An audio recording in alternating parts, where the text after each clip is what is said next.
Bismillahirrahmanirrahim. Assalamualaikum warahmatullahi wabarakatuh. Saya atas nama Nur Fatwan akan menjelaskan mengenai membangun pengetahuan pada anak usia dini. Sebelum kita ketahui lebih lanjut, perlu kita ketahui terlebih dahulu apa itu pengetahuan. Pengetahuan adalah suatu informasi yang sudah ada atau sudah terekam pada pemikiran setiap orang. Ada 4 jenis pengetahuan. Yang pertama, pengetahuan implisit. Pengetahuan implisit adalah pengetahuan yang terdapat dari pengalaman seseorang dan isinya berbagai faktor yang masih belum nyata seperti keyakinan pribadi, perspektif, dan prinsip-prinsip. Yang kedua, pengetahuan eksplisit. Pengetahuan eksplisit adalah pengetahuan yang sudah terdokumentasi atau tersimpan dalam bentuk real dan nyata yang berupa media dan sejenisnya. Adapun informasi yang sudah tersimpan, contoh informasi yang sudah tersimpan adalah ensiklopedia dan Wikipedia. Yang ketiga, pengetahuan empiris. Pengetahuan empiris adalah pengetahuan yang mengedepankan pengamatan dan pengalaman. Contohnya, apabila seseorang sudah terpilih menjadi seorang pemimpin organisasi, maka dapat diketahui bahwa orang tersebut sudah memiliki pengetahuan bagaimana ia akan memanajemen sebuah organisasi. Yang keempat, pengetahuan rasionalisme.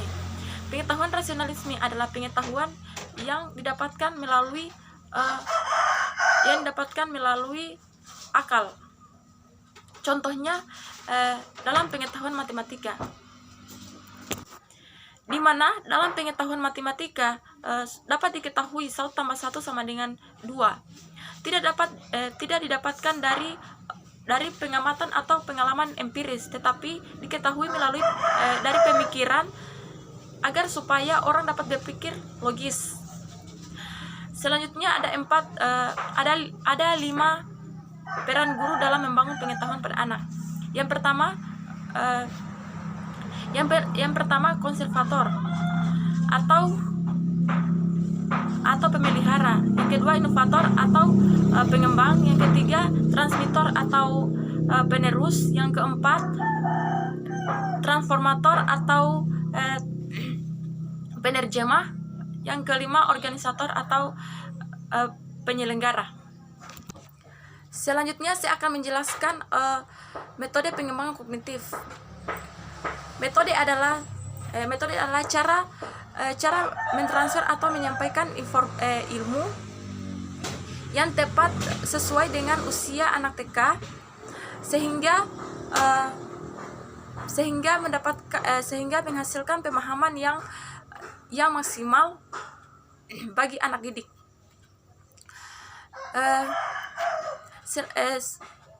Sedangkan pengembangan kognitif adalah suatu aspek pengembangan manusia yang berkaitan dengan pengertian atau pemahaman.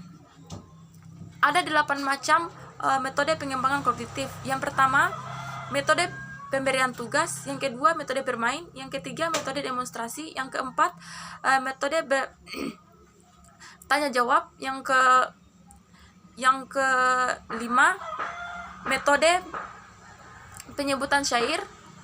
Yang keenam, metode bercerita. Yang ketujuh, metode karya wisata. Yang kedelapan, metode diamontisasi.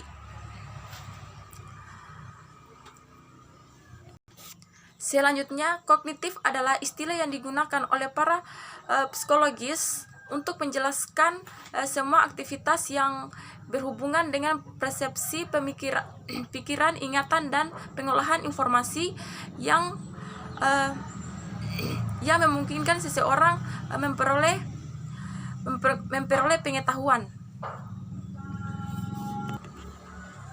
Selanjutnya, masalah perkembangan kognitif. Yang pertama, masa kanak-kanak.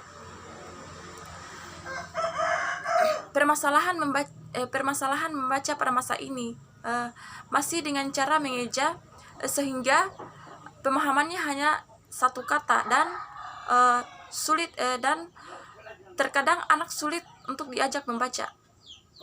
Solusinya, anak membaca diikuti kata-kata bergambar agar dapat menarik perhatian anak-anak. Yang kedua, masa kanak-kanak akhir. Masalah pada masa kanak-kanak akhir, di sini anak akan merasa apabila guru menjelaskan menggunakan buku panduan, maka anak akan merasa terkadang anak akan merasa guru menjelaskan terlalu cepat sehingga ia susah untuk paham. Solusinya guru mengefektifkan pembelajaran. Selanjutnya masa remaja. Permasalahan membaca pada masa SMP atau SMA, terkadang ia hanya tidak dapat mengerti arti bacaan. Solusinya, anak harus banyak membaca dan anak harus lebih banyak membaca agar supaya anak tersebut memiliki pengetahuan dan mengerti apa yang mengerti apa yang akan dijelaskan oleh guru nanti. Mungkin itu saja yang dapat saya jelaskan. Lebih dan kurangnya mohon dimaafkan, dan saya ucapkan terima kasih. Wabillahi taufiq wal hidayah. Wassalamualaikum warahmatullahi wabarakatuh.